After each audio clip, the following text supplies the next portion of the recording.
Very good morning to all of you. I hope બધાને સંભળાતું હશે.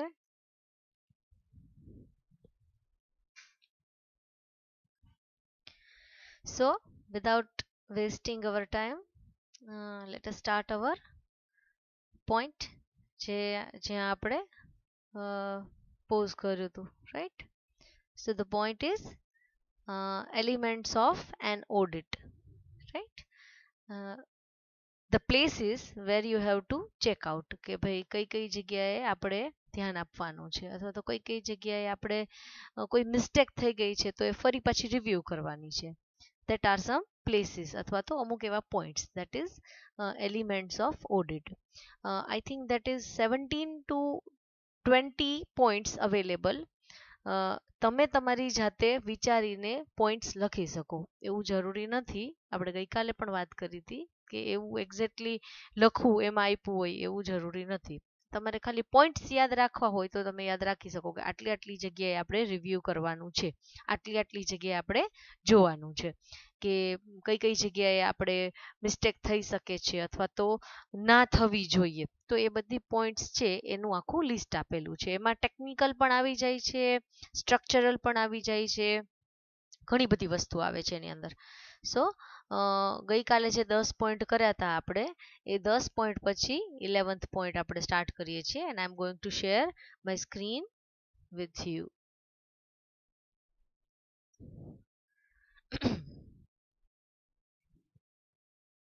ઓકે, આઈ હોપ કે બધાને મારી સ્ક્રીન દેખાતી હશે, રાઈટ? કોઈ પણને પ્રોબ્લેમ હોય તો please let me know first કે સ્ક્રીન નથી દેખાતી, right? Okay, so let us start.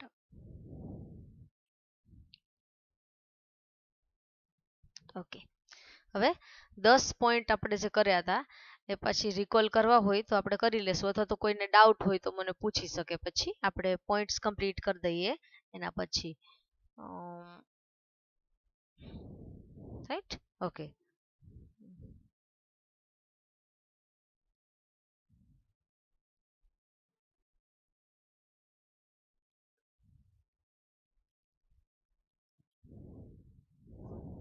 right? This is the last point which we have completed, that is redirect check. કે તમે જે redirect નો યુઝ કરતા હો ઓલ્ડ યુઆરએલ માંથી ન્યૂ યુઆરએલ માં આવવા માટે, તો એ ટાઈમે ધ્યાન રાખવાનું કે તમારું સીએમએસ અથવા તો તમે મેન્યુઅલી જે રીડાયરેક્ટ સેટ કરવાના છો તો એ 301 રિટર્ન કરતું હોય એનું ધ્યાન રાખવાનું. રીડાયરેક્ટ કેવી રીતે કરવાના હોય છે નોર્મલી એ આપણે આગળ આવશે જ્યારે ત્યારે આપણે શીખશું. So continue from 11th point. 11th point છે ઇન્ટરનલ લિંકિંગ ચેક. છે આ બધી જેટલા આપણે જોયા ને 10 પોઈન્ટ છે બધામાં ચેકિંગ જ કરવાનું છે, રિવ્યુ કરવાનું છે કે આ બરાબર છે, આ બરાબર છે. ઓડિટ કહીએ ને જેને કે ભાઈ તમે જે શું બે સાઈડને ઇક્વલ કરો છો, ડેબિટ અને ક્રેડિટ બેયને, તો એમ બેયને સરખાવો નીચે તો સેમ વસ્તુ આવી જોઈએ, બે ડિજિટ સેમ એવી રીતે ચેક કરવાનું છે કે આ બરાબર છે, આ બરાબર છે. So the 11th is internal linking check. એ ચેક કરવાનું છે કે દરેકે દરેક પેજ આપણી વેબસાઇટના બીજા પેજ સાથે લિંક કરેલા હોવા જોઈએ. The problem arise when you have very big website with lots of number of pages.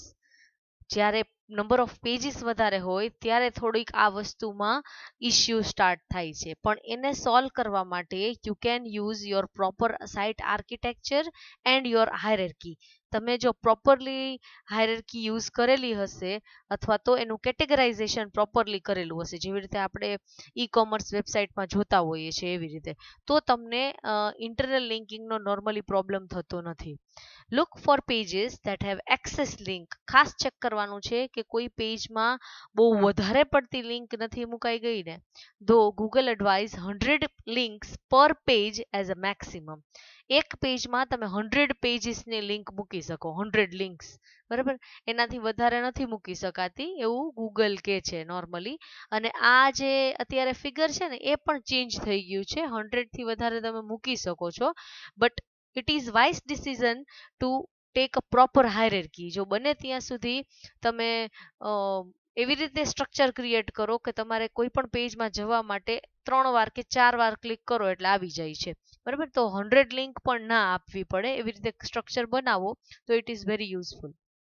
હા, જ્યારે પ્રોડક્ટની વાત આવતી હોય ત્યારે આના ઉપર થોડુંક ધ્યાન આપવું પડે કે જ્યારે આપણે કોઈ પ્રોડક્ટનું એક પેજ ખોલીએ છીએ, ગઈકાલે આપણે પાવર બેંક એવું આપણે ક્લિક કરેલું હતું, તો પાવર બેંકની કેટલી બધી પેજીસ આવેલી હતી, બરાબર. પાવર બેંકના કેટલા બધા લિંક્સ આપેલા હતા, તો એવું કહે છે કે 100 થી વધારે લિંક ન આવે એનું ધ્યાન રાખવાનું, અથવા 100 થી વધારે, હવે એની લિમિટ એ લોકોએ થોડીક વધારી દીધી છે, પણ બને ત્યાં સુધી એવી રીતે આપવાનું કે 100 થી વધારે અથવા તો 200 થી ઓછી લિંક્સ હોય.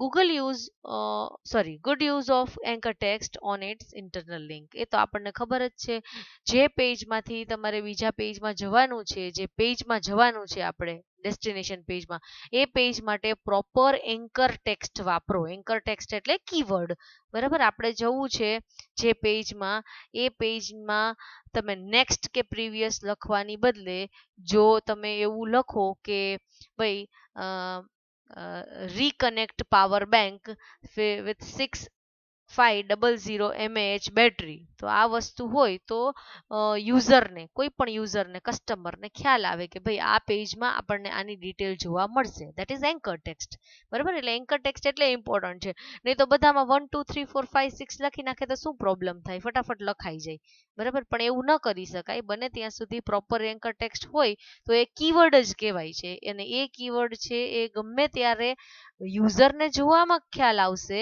અને ક્રોલર છે, સર્ચ એન્જિન છે, એને હંમેશા કીવર્ડ ફેચ કરવામાં કામ આવશે.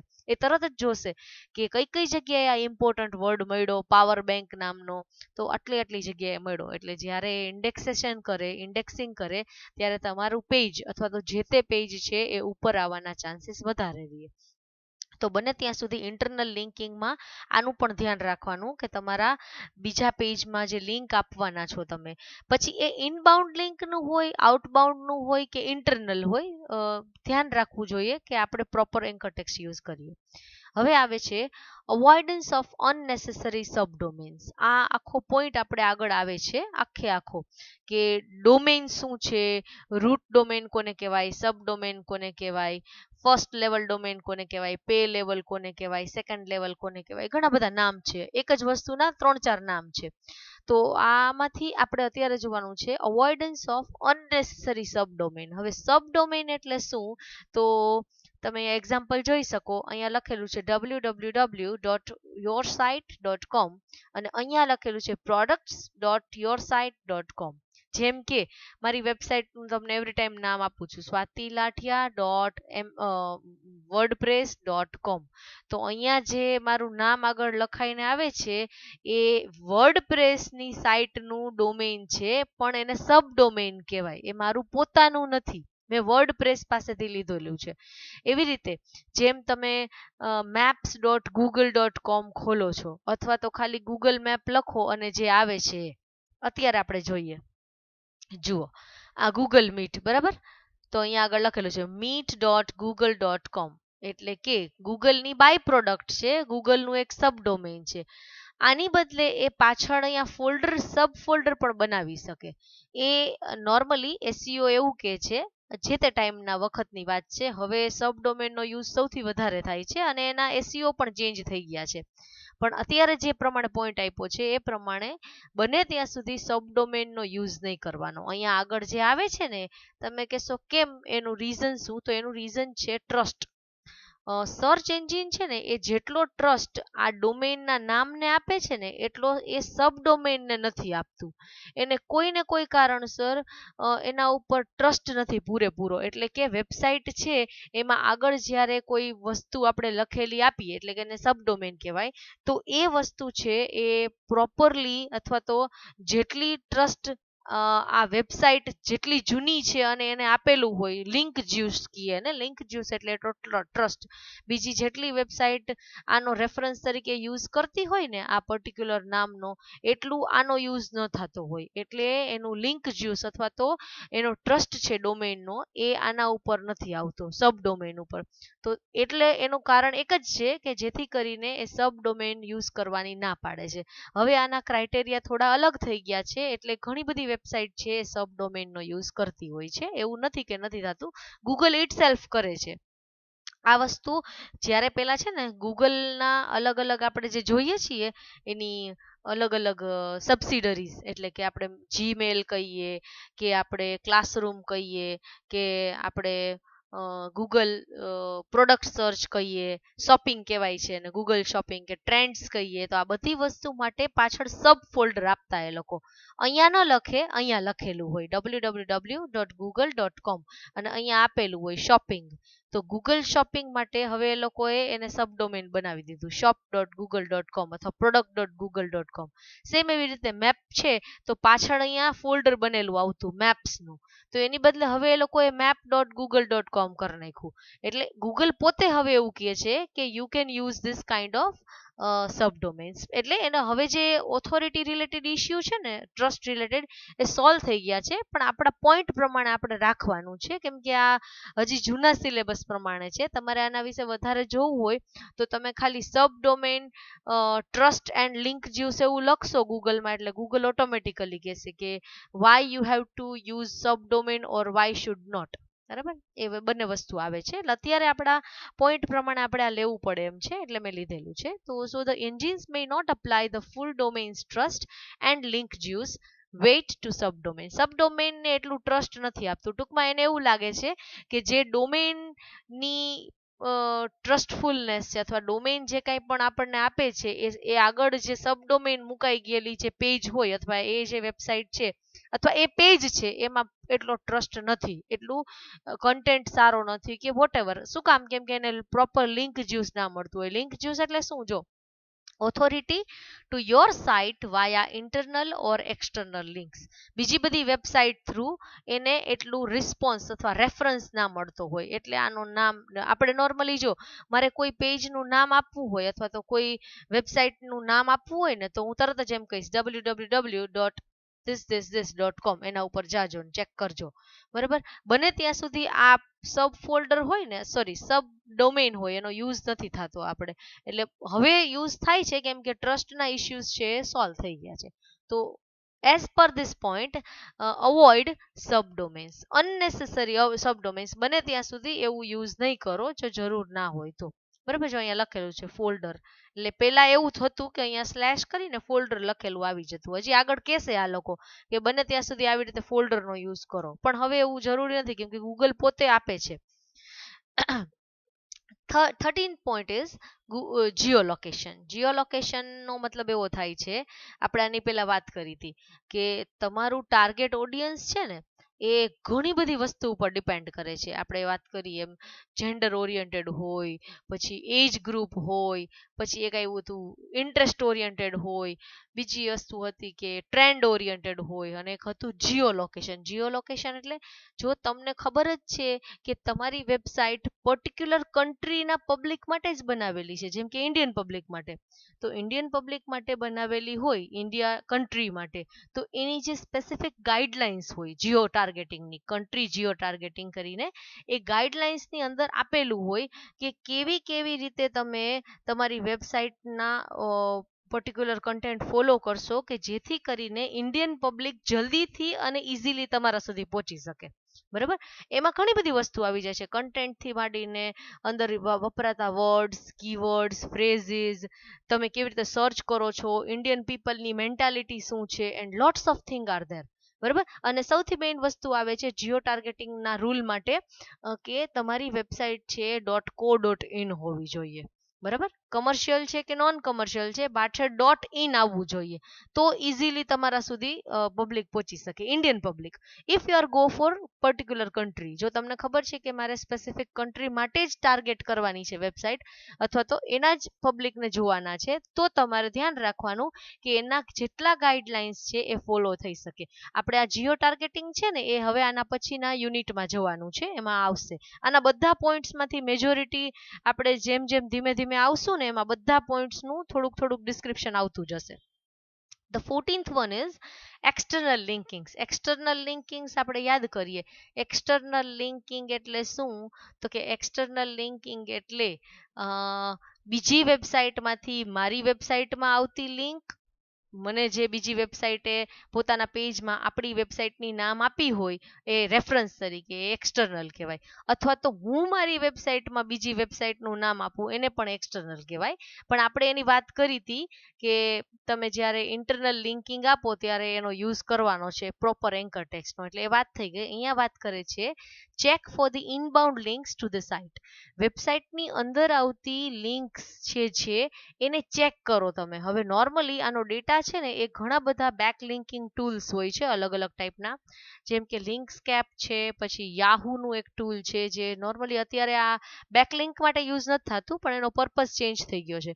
પછી ગૂગલનું બેકલિંકિંગ ટૂલ છે. તો એવા બેકલિંકિંગ ટૂલનો યુઝ કરી અને તમે ડેટા કલેક્ટ કરી શકો કે એક્સટર્નલ લિંકિંગ કરતી વેબસાઇટ કઈ કઈ છે. તમને રિવ્યૂ કરવા મળશે કે આવી આવી વેબસાઇટ છે આપણી લિંકનો યુઝ કરે છે. વી કેન નોટ કંટ્રોલ ધેમ. આજે ધારો કે હું એમ કહું કે મારે w3schools.com એક પેજની મેં મારી વેબસાઇટમાં લિંક આપી છે, તો W3 Schools મને ના ન પાડે કે લિંક નહીં આપો, પણ અમુક ગાઈડલાઇન્સ છે એ ફોલો કરી શકાય. એની માટે તમે આ બેકલિંકિંગ ટૂલનો યુઝ કરી શકો. બરાબર, એમાં પણ ચેક થઈ શકે.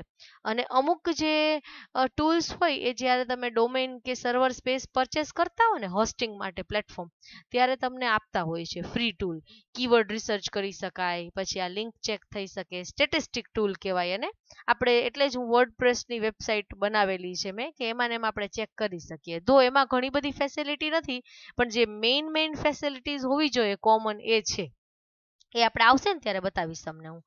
સો the 15th one is page load time. આ એક ટેકનિકલ ઇશ્યુ છે, એને જોવો ખાસ જરૂરી છે.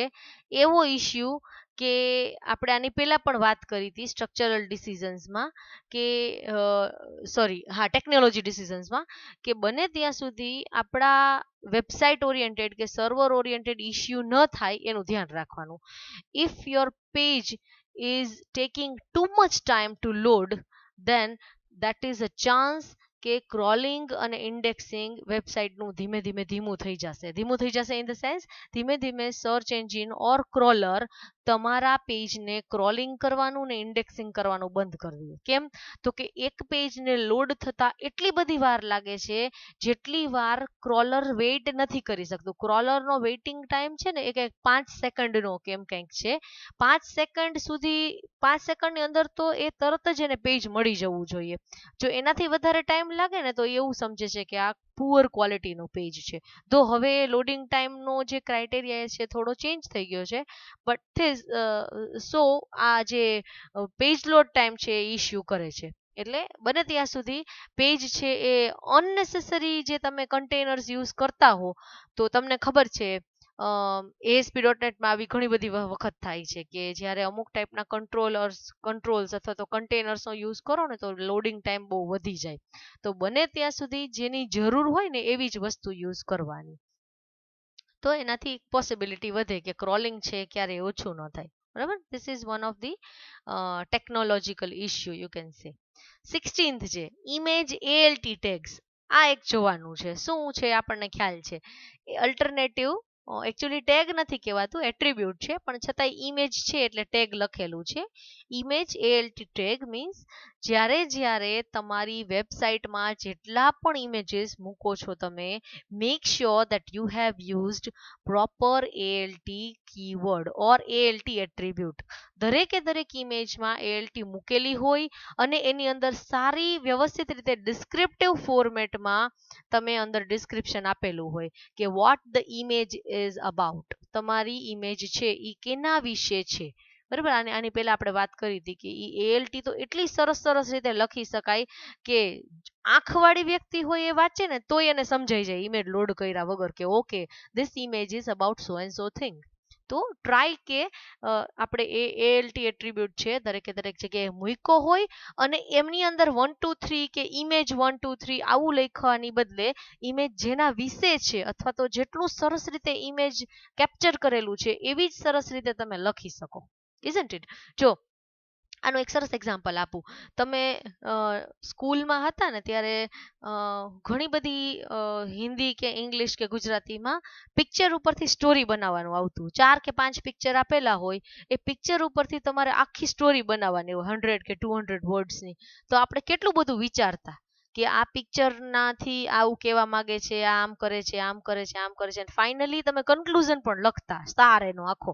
તો સેમ વસ્તુ અહીંયા છે. તમે જે ઇમેજ મૂકવાના છો ને એ ઇમેજના કલર, એના બેકગ્રાઉન્ડ, એનું એકચ્યુઅલી શું વસ્તુ છે ત્યાંથી માંડીને કોઈ ડેકોરેશન કરેલું છે, કાંઈ પણ કરેલું હોય તમે લખી શકો. Right. So search engine can not easily tell what is inside an image. ઇમેજમાં શું છે એ તો કહી શકતું નથી. તો the best way to provide them with some clue is with the ALT attribute of image tag. તો બને ત્યાં સુધી આ ચેક કરવાનું છે કે આપણે ભૂલી નથી ગયા ને, ઇન શોર્ટ બીજું કાંઈ નહીં. Right. Okay, the final one that is code quality. હવે તમે કહેશો કે કોડ ક્વોલિટીને શું લાગે વળગે, કોડિંગ તો એ ચેક નથી કરતું, ડાયનેમિક કોડિંગ તો યસ ઇટ ઇઝ. પણ કોડ ક્વોલિટીનો મતલબ થાય છે કે normally W3C standard, world wide consortium, W3C standard જે કોડ હોય છે, ખાસ કરીને જે ડોક્યુમેન્ટ્સ હોય છે ને તમારા, એટલે કે સોરી વેબ ડોક્યુમેન્ટ્સ, આપણે જેને HTML કહીએ, XHTML કહીએ, તો XML કહીએ, તો આ જેટલા જેટલા તમારા વેબ ડોક્યુમેન્ટ્સ બનાવવાની લેંગ્વેજીસ છે, એ કોડ છે એ W3C સ્ટાન્ડર્ડ હોવો જોઈએ, એનું આખું લિસ્ટ હોય. એ પ્રમાણે જો કરેલું હોય તો નોર્મલી એના અમુક સાઇડ ઇફેક્ટ અથવા તો ઇમ્પેક્ટ SEO દરમિયાન થતા હોય છે, એ ના થાય. સર્ચ એન્જિન છે એ કોડ નથી જોતું, પણ તમારું જે HTML નું ફોર્મેટ છે અથવા તો HTML કેવી રીતે લખો છો તમે, એના ફોર્મેટ પ્રમાણે W3C પ્રમાણે હોવું જોઈએ. તો એ ચેક કરવું જરૂરી છે. Poor coding can have some undesirable impacts, એને લીધે પણ પ્રોબ્લેમ થઈ શકે છે. નાવ ઓકે, એક કે બે બાકી છે, that is sitemaps file and robots.txt. આ બંને વસ્તુ આપણે કદાચ તમે નામ સાંભળેલી હશે અથવા તો આપણે આગળ આવશે જ ફરી પાછી. સાઇટમેપ ફાઇલનો મતલબ થાય છે તમારી વેબસાઇટનું આખો મેપ. વેબસાઇટમાં કયા પેજીસથી લઈને કયા પેજીસ સુધી જવું, બરાબર. નોર્મલી જ્યારે બહુ વધારે પડતા પેજીસ હોય ને તો આપણે આખી હાયરાર્કી આપીએ છીએ, તો એ વસ્તુ અહીંયા મૂકવામાં આવે છે અને સાઇટ મેપ ફાઇલ કહીએ. એ XML ફોર્મેટમાં હોય. XML એટલે એક્સટેન્ડેડ માર્કઅપ લેંગ્વેજ, કે જે સેલ્ફ ડિસ્ક્રિપ્ટિવ ટેગમાંથી બનાવવામાં આવે છે. તમને થોડી ઘણી ખબર હશે, આપણે જાતે જ આપણો ટેગ બનાવી શકીએ અને આપણે એની અંદર જે મૂકવું હોય એ મૂકી શકીએ. જેમ HTML માં કેમ છે, તમે બોડી લખો અથવા તો બોડી ટેગ આપો, પછી જ તમે એને બોડી પાર્ટ કહી શકો છો, તો જ એને ઓળખે. તમે બી ટેગ લખો છો તો જ એને બોલ્ડ કહેવાય, તમે BOLD બોલ્ડ એવું ના લખી શકો. તો આ જે સાઇટમેપ ફાઇલ જે છે .xml કહેવાય છે, એની અંદર તમે તમારી જાતે ટેગના નામ લખી શકો. પણ હા, SEO પ્રમાણે એ લોકોએ એ ટેગના નામ પણ ફિક્સ રાખેલા છે કે તમે આવું આપશો ને તો ક્રોલર તરત સમજી જશે. તમે એ આપ્યું હોય અને અંદર વેબસાઇટનું નામ લખો, કોઈ પેજનું નામ લખો, તો એ કહેશે આ એ શું છે, વોટ ઇઝ ધીસ એ. બરાબર. તો બને ત્યાં સુધી જે વસ્તુનું નામ અંદર તમે જે વેલ્યુ આપો છો એ જ પ્રમાણેના ટેગના નામ આપો ને તો એ સમજી જાય. તો એ છે સાઇટમેપ ફાઇલ, એને ચેક કરવી જોઈએ. બીજું છે robots.txt, જે આપણે ગઈકાલે વાત કરી હતી, which controls your crawling of website. તમારી વેબસાઇટમાં કયા કયા પેજને ક્રોલર સુધી પહોંચાડવા છે અને કોને નથી પહોંચાડવા, that can be controlled by this robot.txt. એના એક સેક્શન અને એક ફોલ્ડર સુધી તમે રિસ્ટ્રિક્શન આપી શકો. બરાબર. તમે ઘણી બધી ફોલ્ડરની અંદર સબ ફોલ્ડર બનાવેલી હોય, એમાંથી કયા ફોલ્ડર સુધી પહોંચવા દેવું અને કોને ન પહોંચવા દેવું એ તમે robot.txt ફાઇલની અંદર કહી શકો. This is pure text file. આ ટેક્સ્ટ ફાઇલ છે જેની અંદર આપણે મેન્યુઅલી લખીએ છીએ, પણ એની ફોર્મેટ છે એ પ્રમાણે લખવાનું હોય છે. So this has to be check. આ બંને વસ્તુ છે એ ચેક કરવી પણ જરૂરી છે. આ પણ એક ટેકનિકલ વસ્તુ છે જે જોવી જોઈએ. Right. So this is it. આપણે અહીં સુધી રાખીએ છીએ. હવે જે પોઈન્ટ આવે છે 4, એ મને એવું લાગે છે કે આ જે 4 પોઈન્ટ છે, ઇમ્પોર્ટન્સ ઓફ કીવર્ડ રિવ્યુ કરવું જોઈએ, એનું ઇમ્પોર્ટન્સ આપેલું છે. એના 4 સરસ મજાના પોઈન્ટ છે. તમે કોઈ પણ પીડીએફમાં મળે એમાંથી વાંચજો, try to understand and then we will discuss it on tomorrow. Right? એટલે 4 પોઈન્ટ આપેલા છે. કીવર્ડ રિસર્ચ કરવાનું છે, પછી સાઇટ આર્કિટેક્ચર રિવ્યુ કરવાનું, પછી કીવર્ડ મેપ કરવાનું, અને પછી સાઇટ આખી રિવ્યુ કરવાની. એવા 4 પોઈન્ટ આપેલા છે સ્ટેપ બાય સ્ટેપ. એ આ એનું ઇમ્પોર્ટન્સ છે કીવર્ડ રિવ્યુનું. રિવ્યુઝ કરવું એટલે શું? એક વખત જોવું કોઈ પણ વસ્તુને, બરાબર ને, ફરી પાછું વ્યૂ, એને રિવ્યુ કહેવાય. બધું થઈ ગયું એના પછી કરીએ, પણ એના 4 સ્ટેપ્સ આપેલા છે. તો એ વસ્તુ છે આપણે આવતીકાલે લઈએ છીએ. સો આઈ એમ going to end this session over here only.